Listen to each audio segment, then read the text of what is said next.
We often run from emptiness, fearing loneliness, purposelessness, or the abyss within. But what if the feeling of nothingness is actually charged with potential? In ancient Vedic thought, emptiness, shunya, or the unmanifested, stands as a seedbed of creation and spiritual insight. Join me on a journey exploring how Hindu Vedic tradition understands the void, how it parallels modern psychology, and how embracing nothingness can spark unexpected growth. From Buddhism to Taoism, from existentialism to psychoanalysis, emptiness or nothingness appears across many traditions. Some view it as bleak or meaningless, while others see it as a foundation for everything else.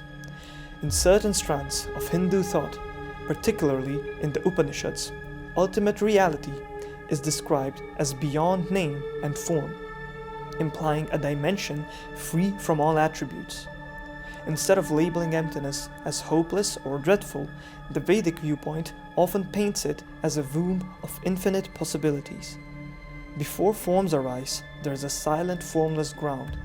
To illustrate this, we'll look at one of the most profound references to emptiness in the Vedas, Nasadiya Sukta, also known as the Hymn of Creation. One of the most famous references to the Vedic void appears in the Nasadiya Sukta of the Rig Veda, known as the Hymn of Creation. It ponders a time before anything was, no sky, nor death, nor immortality.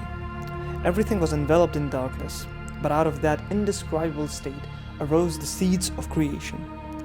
This hymn never states that the void is mere nothingness. It acknowledges a paradox: from that potential non-existence emerged existence, an impetus. Scholars suggest the text hints at a foundational mystery that ultimate reality transcends usual dualities like existence versus non-existence. Such a perspective can be quite liberating. Emptiness is not an inert, lifeless space, but a fertile emptiness from which the cosmos is born. In Hindu cosmology, cycles of creation, srishti, and dissolution, pralaya, pivot around times of voidness, the cosmic dissolution state known as the Mahapralaya. The universe returns to an unmanifested potential state only to be reborn anew. So the Vedic void is pregnant with possibility. When everything dissolves, what remains is not absolute nothing, but the hidden ground of being, call it Brahma, or the womb of cosmic energy. It's an emptiness brimming with unseen but real potency. How does the Nasadiya Sukta, or the concept of a cosmic void, relate to our personal struggles with emptiness? Modern psychology acknowledges that when people lose anchors, such as jobs, relationships, roles, they can confront an inner void that triggers anxiety or identity crisis. Yet, if we mirror the Sukta's perspective, the nothingness we fear might also be the cradle for self-renewal. Think of someone who quit a toxic job. That initial emptiness can feel terrifying, but from it arises fresh opportunities, a new career path, or a deeper sense of purpose. The rishis hint that from a darkness, a stirring-like desire or aspiration becomes the earliest seed. So psychologically, emptiness can be an invitation to uncover what our mind can create once the old structure dissolves. If we approach that void with curiosity rather than panic, we might experience a transformative effect, forging new identity or direction. Hindu iconography often links emptiness or dissolution with Lord Shiva, the destroyer aspect in the trinity of Brahma, Vishnu, and Shiva. He represents that which dissolves all forms back into a primordial potential. Shiva's meditative posture signals transcendence of illusions, while his dance, the Tandava, dismantles cosmic structures, returning them to nothingness, only for them to be reborn anew. Embracing emptiness, in this sense, is an act of cosmic or personal cleansing, letting illusions fade so something purer can emerge. This resonates with the emptiness in Nasadiya Sukta, a quiet formlessness that ironically contains the impetus for new creation. Shiva's nature exemplifies how destruction or dissolution doesn't end in final negativity, but is a cyclical return to that potential womb. Buddhist shunyata highlights no intrinsic essence in phenomena. While some Hindu traditions invoke an underlying Brahman beyond illusions, Buddhism often underscores that emptiness, that is shunyata, is the baseline of reality.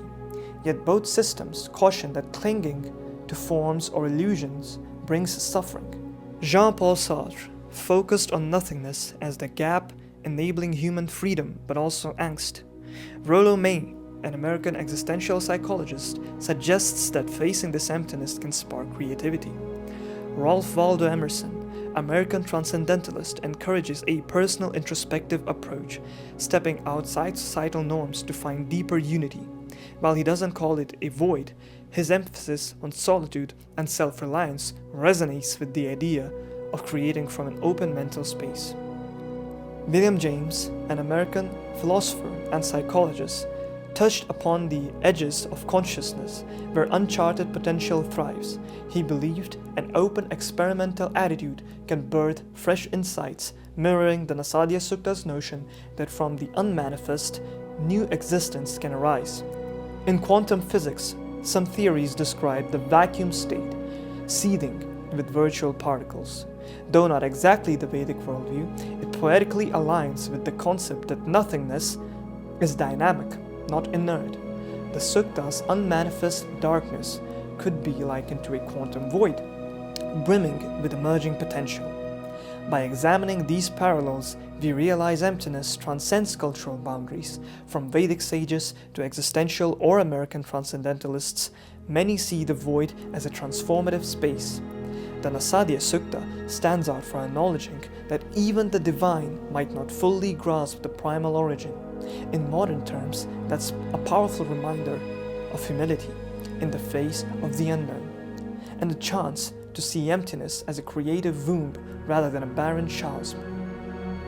So how can you apply these insights? You can do so by meditating daily, sitting quietly for a few minutes with zero agenda. Let thoughts settle. Notice if any new ideas or feelings arise from that emptiness. Observe endings when something ends. Projects, friendships, old habits, acknowledge the emptiness left behind. Instead of rushing to fill it, pause. The next spark of desire might lead to a healthier or more authentic direction. Confront existential fear. If emptiness triggers dread, recall the Nasadiya Sukta's poetic humility. Not even the highest deity may fully know. Sometimes accepting that unknown fosters peace and creative possibility. This approach harnesses emptiness as a reset, like cosmic dissolution before a new creation cycle. Instead of labeling the final void as final gloom, we can see it as room for something new to be born. Consider how creative breakthroughs often happen in moments of stillness or white space, when the mind is not overloaded. This parallels the cosmic motive from formlessness. Form arises spontaneously. Beethoven, known to take solitary walks in nature away from the clamor of daily life, finding musical themes in that quiet. Similarly, many painters or sculptors speak of an empty canvas that catalyzes their purest expression.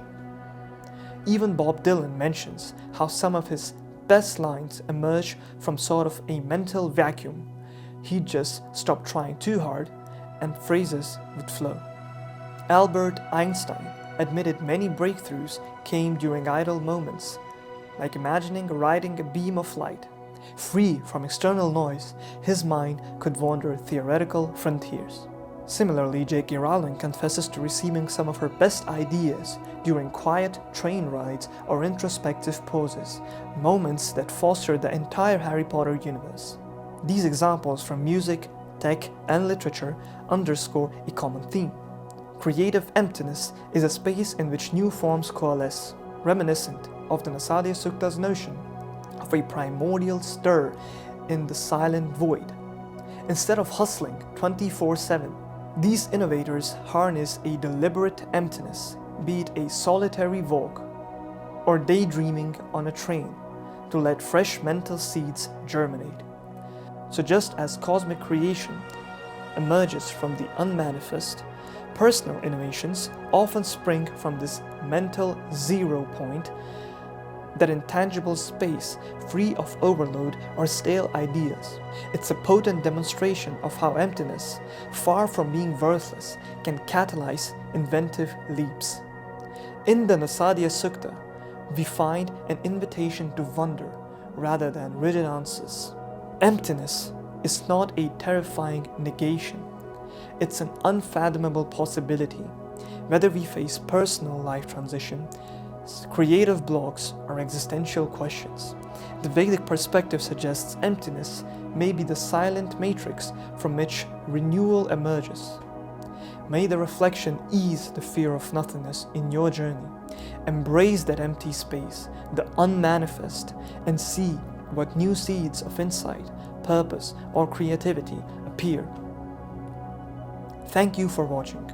If this exploration of emptiness resonated with you, please like, share, or leave a comment on how you navigate your own voids. Subscribe for more deep dives into Vedic, Hindu philosophy, psychology, and self-development. And remember, as the Sukta so humbly posits, who truly knows, or perhaps he knows not. Let that cosmic journey inspire you